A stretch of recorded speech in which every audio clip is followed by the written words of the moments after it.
My name is Rita Shansil and my roll number is 94. I discussed about atomic absorption spectroscopy. Atomic absorption spectroscopy is an analytical technique that measures the concentration of elements. It makes use of the absorption of light by these elements in order to measure their concentrations. Atomic absorption spectroscopy quantifies the absorption of ground state atoms in gaseous state. The atoms absorb ultraviolet or visible light and make transition to higher electronic energy levels. The analyte concentration is determined from the amount of absorption.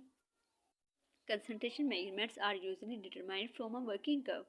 After calibrating the instrument with standards of non-concentrations, atomic absorption spectroscopy is a very common technique for detecting metals and metalloids in environmental samples. Now we discuss about atomic absorption spectrometer. Atomic absorption spectrometer have four principal components as light source.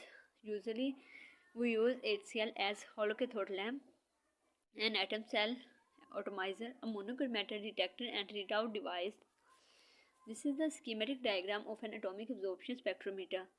Firstly, HCl light source, then atomizer, then monochromator.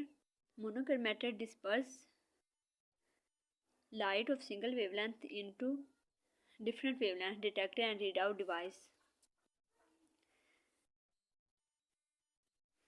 First we discuss about light source. The light source is usually a hollow cathode lamp of the element that is being measured.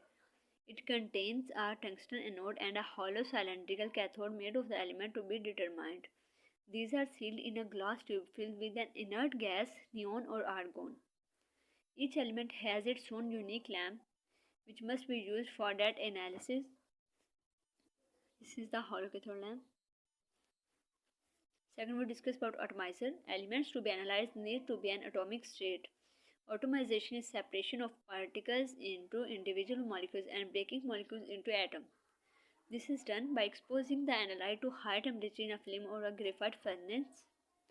The role of the atom cell is primarily dissolved a liquid sample and then the solid particles are vaporized into their free gaseous ground state form. In this form, atom will be available to absorb radiation emitted from the light